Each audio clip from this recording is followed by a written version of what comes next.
BCD here. Welcome back to the channel. Today we're going to be looking at the JSAUX Docking Station for Rogue Ally X, Rogue Ally, Steam Deck, Legion Go 2, and Legion Go. So I was in the market for a docking station simply because I was hot swapping back and forth between different devices. And one, the VRR wasn't actually being enabled. And two, the docking experience kept being a little bit different when I started to introduce my Elgato 4KX into the mix.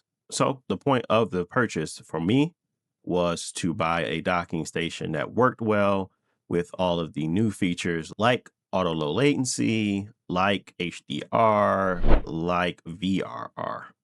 So I settled on the JSAUX docking station, to be specific, because there is a lot of JSAUX docking stations out there, and I may or may not have bought the wrong one the first time around. This is the HB0705 7-in-1 RGB cooling dock station. This is the one that enables that VRR I was looking for. This one sits around $60, but is currently on sale at 17% off for $50. This is not sponsored, and no, they didn't send it to me. This is my money on the line. So a big component of this, and probably the pricing, is all the RGB lights and the cooling fan, etc., etc. Before I get into the cooling and everything, let's first just talk about what you're actually going to be getting on the ports. So you're going to get an HDMI 2.1 port capable of doing 4K to 120 hertz or 1080 to 240 hertz. You'll also be getting full support for VRR and auto low latency mode alongside HDR. Those are the bigger ones for me. On the data side, you get a USB-C 3.0 port and two USB-A 3.0 ports, all of them being rated at 5 gigabits. You get a standard 1000 megabit Ethernet port and a USB-C port for 100 watt pass-through for charging. And make sure you at least get close to that 100 watts, because you will lose battery if you dock it using your standard handheld charger. Don't be like me. I was able to get away with a 90 watt one, but just find a 100 watt one that's decent and go with that. Keep in mind, they did mention if you wanted to throttle or trigger the full 30 watt turbo mode on this device, you needed to have the 100 watt brick. I don't have 100 watts, I have 90. And before that, when I had the 65, I was still able to trigger the full 30 watt turbo mode. So I'm not sure if something was changed, but in both my testings, I was still able to trigger the 30 watts. It may be different for you, but for me, it all worked the same. But my battery did die when I did not have the proper 100 watt power brick, even though I'm still at 90. So let's talk about the visual presentation.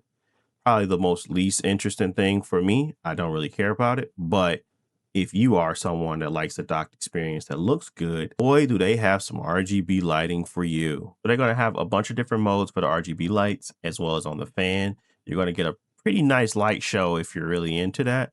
But overall, the minimalistic design of it without the lights on is what I like.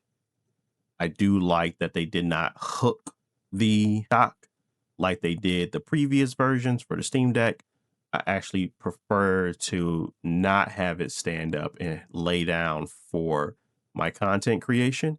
And I like that they provided me the flexibility to get away with it, even though most of you probably would not do that. The good thing about this is that it's all customizable. You don't have to have it in the stand format. You can literally just have it sitting on your desk with all the ports being plugged in and just straight plugging it into directly your handheld. If you want the standing station and the docking station portion of it, it's there for you as well. And they also provide you a very nice rubberized support sleeve for skinnier devices like the Legion Go and the Legion Go 2 versus on the Xbox Ally X. So I think the value of the design in itself is that it's lightweight, it can stand alone, and you can break it down pretty easily, as it does not require you to do any tools to get it up and going. It's all based around magnets and simply slotting it in correctly. Really cool design for on-the-go travel for sure. All right, next up, let's look at some real-world performance metrics across some of the things that I really don't care about, but you may. when it came to the cooling and the fan and using it for the Xbox Ally X and seeing some different temperature drops, I literally saw nothing. I don't know if that's a big deal for you, if that's something that's just going to be a deal breaker, but this is the best docking station I was able to find for this price. And honestly, I could care less about the cooling fan. So I just want to put you into perspective of where I'm at when I'm discussing it, because my standout or 10 out of 10 device may not be your standout 10 out of 10 device if it's not providing you additional cooling. For me, didn't work, didn't do anything. And it's specifically made for the Xbox Ally X. So when I did that and put the fans on, I didn't see a drop in temperature at all. I think the Xbox Ally X in itself is already good enough to be cooled on its own using the internal fans. So I just want to make sure you're aware of it. Now, the real point, actual plugging it in. What are you seeing? I have a LG OLED TV, and it does have the auto low latency mode, HDR support. It has a VRR support. So everything is triggering across both Windows and SteamOS. Everything just works out the box. It's very plug and play. No updates required. Same thing happened with the 4K Elgato. Obviously, I'm capturing this using a device. I wanted to make sure that there was not going to be any interruptions, no delays, no audio loss, or anything like that. So as you can see here, as I'm playing, there is nothing that is going on that is causing me strife. So those were really the parameters for me to have success. Does it do exactly as said it does? And yes, it does. Only thing that it doesn't do is cool your device. And I don't know if that's a deal breaker for you, but it 100% wasn't for me. Never planned on using it in the first place. So as you're thinking about, VRR and getting those 1080p screens, you want to make sure you're getting the right dock to take advantage of your device when you plug it in. Because if you don't have those features within it, it's going to be choppy. You know how I feel about choppiness. You know how I feel about tearing when it comes to my optimization videos. This has passed the BCD test. So I do recommend it if anyone's out there looking for it, because again, it is solving issues that the other docking stations I have here just couldn't. And it's not that bad of a price at this point. Longevity wise, I can't speak to that. I've only had it for 2 weeks, but I stream every week, 4 times a week. If something breaks, you will see it. So that is my longevity test as we continue on with this JSAUX docking station. So the design is really cool. It's modular. It does not have the L-shaped USB-C. Most people like that. I do not like that for what I use it for. So I appreciate that they actually did not do a L-shaped USB-C port for the top. I also enjoy the fact that it has auto low latency and VRR support over HDMI. It is very plug and play with SteamOS and Windows, so I have no issues getting things to work. But for me, this is getting the job done. It has the features that I need.